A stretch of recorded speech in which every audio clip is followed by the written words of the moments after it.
Hey guys, today we're going to talk about the war in Bosnia and Herzegovina. So, does anyone have any clue anything about Bosnia and Herzegovina? Is that like Boston? Boston? No, it's actually in Eastern Europe. So if you actually, if we go to this map way back here, we can actually find where the former Yugoslavia used to be, which is right in this area, but there's Bosnia and Herzegovina. This is where Yugoslavia used to be, all through here. So it's kind of close to Italy, kind of borders Russia, Romania, and things of that sort. So that is what we're going to be discussing. You know what happened during that time frame? Did a bunch of people die? There were some people that did die.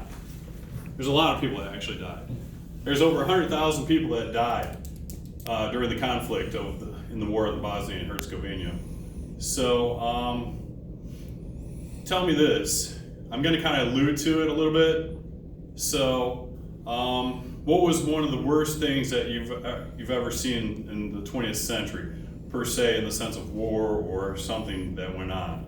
The Holocaust. A Holocaust, right? Excellent. So the Holocaust. Hitler was pretty evil. He basically murdered 6 million Jews.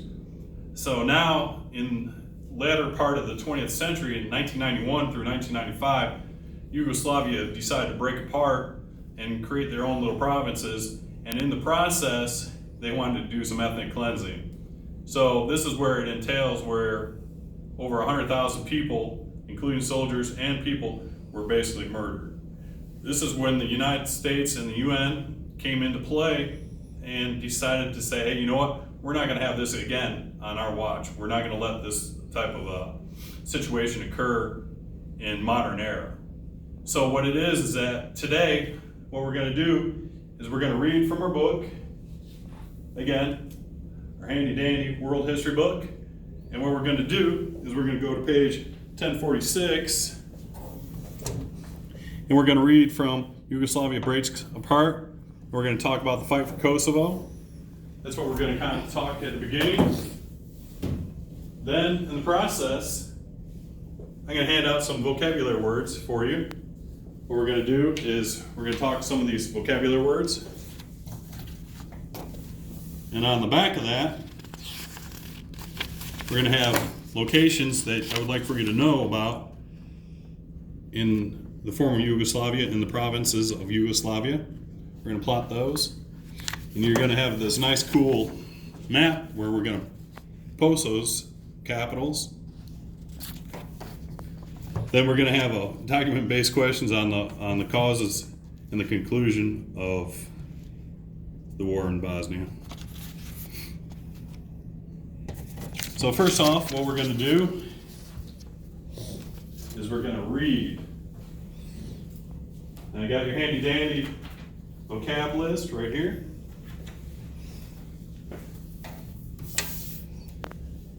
So in the process, what it is that you're going to read, and guess what? There's some of these words that are going to be in this text right here. And we're going to discuss them in the process. So first off, it says Yugoslavia breaks apart. That's the title. So we're going to start here. We're going to find multi-ethnic. So if you read multi-ethnic in the text, I'm going to read it for you. It says, before 1991, Yugoslavia was multi-ethnic or made up of several ethnic groups. These groups included Serbs, Montenegrins, and Macedonians who were Orthodox Christians, Croats, Slovenes, and Roman Catholics, and mostly Muslim Bosniaks and Albanians. Majority of Yugoslavians, including Serbs, Montenegrins, Croats, and Bosniaks, all spoke the same language, Serb-Croatian. But these groups had different religions. Albanians, Slovenes, Macedonians spoke minority languages. So, our first word is multi-ethnic. So, since you read that in that nice little blue little part right there. And what did it say? What did it say multi-ethnic was? It said a lot of different religions and groups that I don't know how to pronounce. Okay, so we'll tackle that here in a little bit. But multi-ethnic, right there, it says multi-ethnic or made up of several ethnic groups. So that's what we write? Yep, absolutely. So we're gonna write several ethnic groups. Or what you can do is you can listen to my definition. You can write both of them, but it's involving or pertaining to two or more distinctive ethnic groups. Okay. All right. So we're going to continue to read down through this. We're going to look at what's going on where it says the republics break away. So in the process, I kind of showed you the map, and there's different provinces. As you can see in page, 1046, that Yugoslavia is no longer a true country. It's broken up into 6 provinces. So basically what I'm going to do is I'm going to read a little bit about this right here, right now, so you can kind of understand, and plus we're going to enunciate those nice little words. And then if you look on the back side of that page that I've given you, it's got the, wrong sheet. Are those the 6 things that Yugoslavia broke down into? Yeah, yep, there they are. Where'd my sheet go? These are crazy words. I know.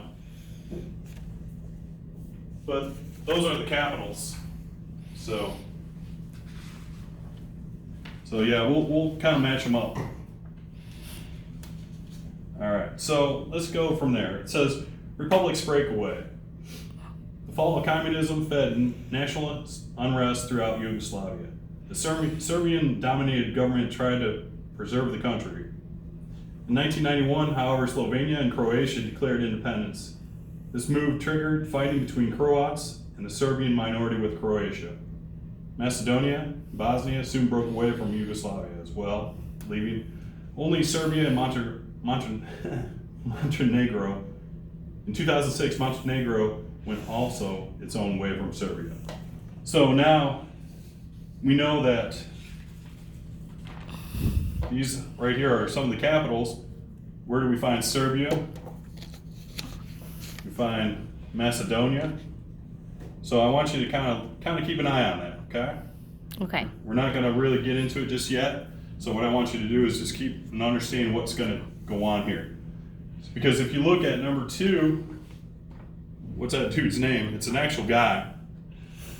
It says Slobodan Milosevic? Very close. Slobodan Milosevic. Okay? Why would we have Slobodan in our text? Maybe because he's probably a big player. Maybe he's one of those guys that's kind of we should know throughout the entire course of this history lesson. So we're going to go into this, okay? Because if you look, Slobodan right here, we're going to find out. All right, civil war devastates Bosnia. When Bosnia declared independence from 1992, civil war erupted among Bosniaks, Serbs, and Croats. Bosnian Serbs wanted to set up their own government. They received money and arms from Serbian President Slobodan Milosevic, an extreme Serb nationalist. The largest group in Bosnia, the Muslim Bosniaks, lived scattered across Bosnia. They did not want the country divided into ethnic regions. So right there, what's he trying to do? Divide the country? You got it. Can we say anything that's going on like that today? I think so. Not in Yugoslavia, but where? In the United States? Absolutely. So we're not going to go into that because that's that's a whole new ballgame. So let's focus on back. Let's retract. All right. Pulling it in. All right. Good. So our second thing is Slobodan Milosevic. What are we going to say? He was an extreme Serb nationalist. Well, you know what? I'm going to help you even more with this. I even got a cool Encyclopedia Britannica definition right there. Okay. He was a politician, an administrator who was a Serbian party leader and president from 1989 to 1997. He pursued Serbian nationalist policies that contributed to the breakup of the Socialist Yugoslavia Federation. So what I'm saying is that you don't need all that. What I'm saying is that, what is the big point of it? He was a politician who wanted to break up Yugoslavia. Pretty much, sort of like that. Politician, an administrator, and the Serbian party leader and president. Correlate that with the text. So you can say one of those two things, whatever makes you, makes you understand it more. Again, he's one of the big players. Okay? So let's go look at number 3. And then we can go on from reading there. It says ethnic cleansing. So before we start reading into this, what would you say ethnic cleansing would be? Isn't that kind of what Hitler did during the Holocaust? Yeah. When he tried to kill all of the Jewish people? Did you say Hillary? Hitler. Oh, Hitler. I thought you said Hillary. I was like, oh my goodness. No, Hillary was not there. All right. Yes, Hitler. Yes, basically what it was is that he was trying to make the master racist. So what Slobodan is trying to say, hey, you know what? We need to keep the nationality within a certain area and throughout Yugoslavia. So let's go ahead and let's start reading this a little bit more. During the war, all sides committed atrocities. Bosnian Serbs conducted a vicious campaign of ethnic cleansing. Bam. This meant killing people from other ethnic groups or forcibly removing them from their homes to create ethnically pure areas. So let's stop right there. Right there, it says killing people from other ethnic groups and forcibly removing them from their homes. So there's your answer right there. So yes, that's kind of like what ties into the Hitler thing, is that that's what he was trying to do, okay? It's a different story, different time, different place, but this is what we're seeing right now, what's going on in the former Yugoslavia, okay? So we'll continue to read this, and then we're going to stop at the fight for Kosovo here in a minute. So tens of thousands of Bosniak Croats were brutalized or killed, sometimes in mass executions. Croat and Bosniak fighters took refuge. Croats launched an ethnic cleansing campaign to drive ethnic Serbs from parts of Croatia. Again, here's Croatia, right up and through here. They're driving them out of their own country, out of their own province. Finally, NATO airstrikes against the Bosnian Serb military forced the warring parties to a peace table. Guided the United States, the rival groups signed a Dayton Accords, ending the war in 1995. And an international force helped maintain a fragile peace in Bosnia. So what's that saying? Well, UN finally stepped in. They decided, hey, you know what, we're gonna have to stop this war, we're gonna have to stop what's going on. We see what's happening with mass killings and things of that sort. So another main player is Josip Broz Tito. Again, another dude that you'll find out a little bit more about here in a little bit, because I do have a PowerPoint that we're going to see. All right. Watch this. Of course, that's messed up. All right, give me a second. I'll have to pull this up. So the process, do you have any questions so far? How do you say that guy's name? Which one? It's kind of like Joseph? Yeah, it's Joseph. There we go. Joseph, right there.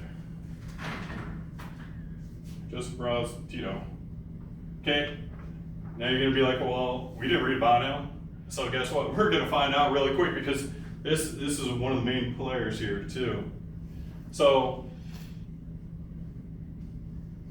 he was a Secretary General, later President of the Communist Party of Yugoslavia from 1939 to 1980. Supreme Commander of the Yugoslav Partisans from 1941 to 45, and the Yugoslav People Army from 45 to 80. And then, I mean, he's a slew of things. I don't know if that, all right. He's a slew of things. He basically, he was the first communist leader in power to defy Soviet hegemony and a backer of independence, the road to socialism. So right then and there. So what we're saying is that Tito, he was what? He was like the president, secretary general. He was a slew of things. Yugoslavia. He was from, what was it? From 1939 to 1990, or 1980, excuse me. So he and Milosevic probably didn't get along? Probably not. Because they had their own two different ideas. Now, you got to think Milosevic was trying to break it up, right? So Tito was there to kind of keep it together, but he died in the process in 1980. So obviously he was an older gentleman. He was born in 1892 and lived to 1980. So he basically guided Yugoslavia all the way through World War II, all the way up into most kind of the modern era of the 1980s. 1980 basically. So what we can say is that that's what Tito was, okay? All right, the next one is number 5, Radovan Karadzic. That's how you say it. It took me a while to understand how to pronounce his name too, but I finally figured it out. Of course, I didn't do the nice little phonetic way for you guys to understand it, but I'll help you out with it, okay? So Karadzic, awesome. Just set that up.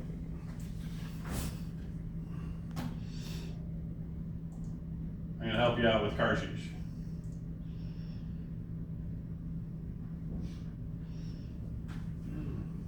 There we go.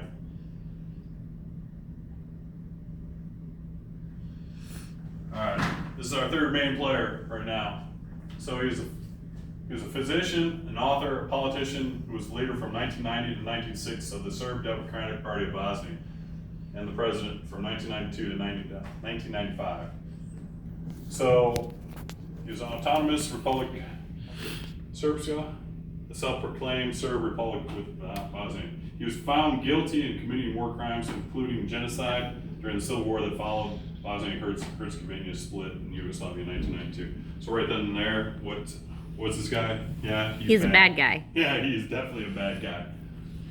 So what we're gonna say is this dude here, Karadzic, I think he and Slobodan Milosevic were kind of in cahoots. That he was he was the leader of the Serb Democratic Party in Bosnia, okay? He was the president. So go ahead and write that down, and I'll help you here with my own definition. He was the Secretary General of the Communist Party of Yugoslavia. Oh, excuse me, that's the wrong guy, my bad. He was a self-proclaimed Serb Republic within Bosnia. So that's one thing you want to know. All right.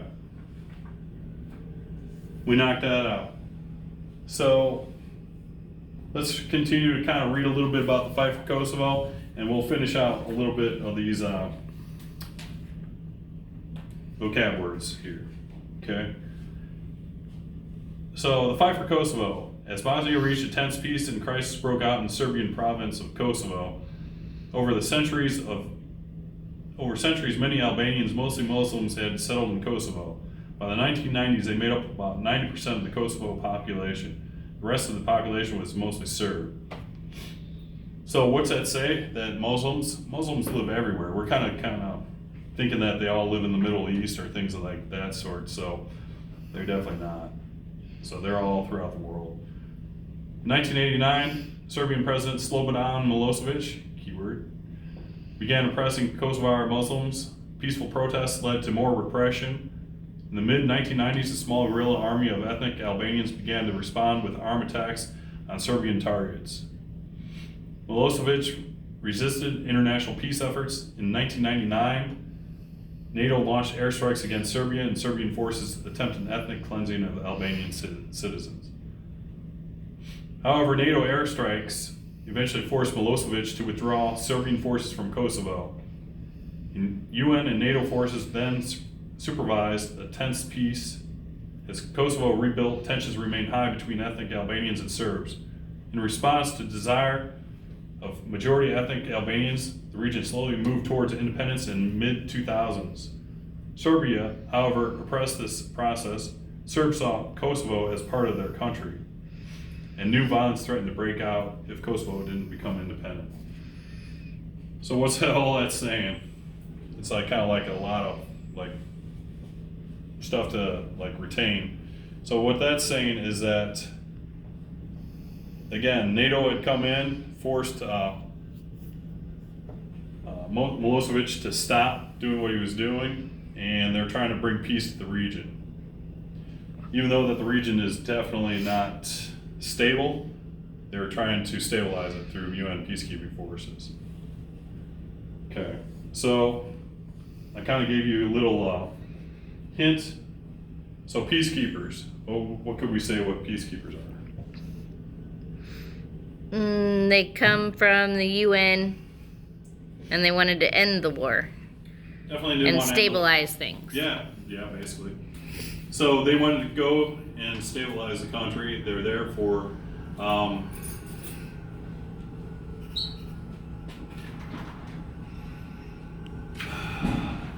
they're there for to provide security and political peacekeeping support and help countries to transition from conflict to peace.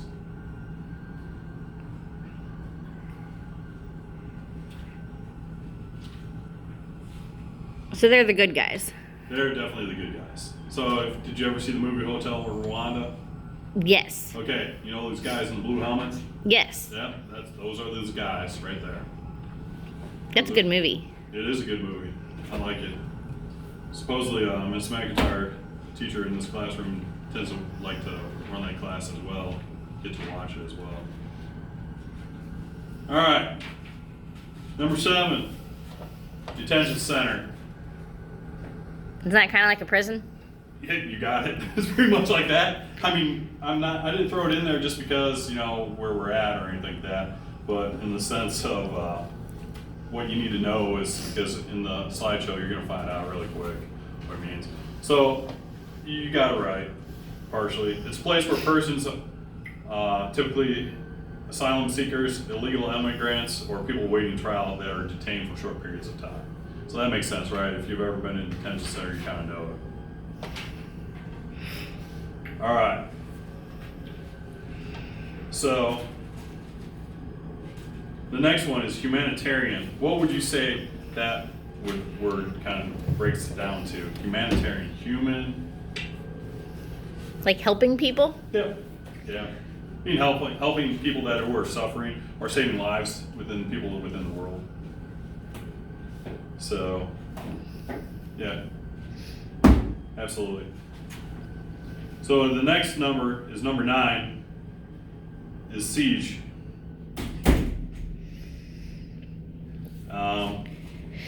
Is that like hold hostage? Something like that. You know what? I'm going to read that to you. It's not really holding hostage. It's the active process of surrounding and attacking a fortified place, such a way to isolate it from getting help from supplies or personnel. I'm going to read that one more time. The act or process of surrounding and attacking a fortified place. It's like when a castle is under siege. Yes, pretty much like that. A castle is like a fortified area, and then you got people trying to attack it. Why? Because they feel that they can capture it and maybe gain some ground from capturing it. All right. Finally, number 10. You're like, oh my goodness, how many are we have? It's yes, resilient. All right. What's resilient? Not giving up. Not giving up. Pretty close. Resilient. I'm going to read you my definition. A psychologist defines resilient as a process of adapting well in the face of adversity, trauma, tragedies, threats, or a significant source of stress. So again, it's a way to adapt, to face adversity, trauma, tragedy, or threats. Okay. Any questions on that? Nope. All right. So I know that's a lot of stuff being thrown at you right now. So far, so good. But you know what? We're going to go into this nice little PowerPoint presentation, and you're going to understand what's really going on, what's happening in the in the war. So, go here. Got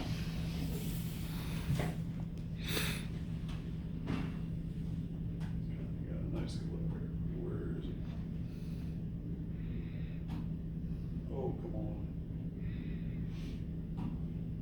There we go.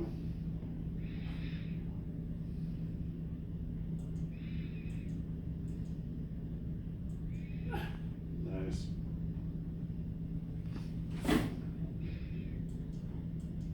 Come on. So while I'm trying to figure this out real quick, any questions? I mean, it's a lot of regurgitation, you know. So what I want you to do is I want you to, in the process while I'm trying to figure this out, that little page that we have on there where it's got like the states, the provinces, right here. Uh-huh. All right, so what I'd like for you to do is I want you to write the province that it belongs to. So like for let's go like number 2, Zagreb. Where's Zagreb in the book? What province is that? It's in Croatia.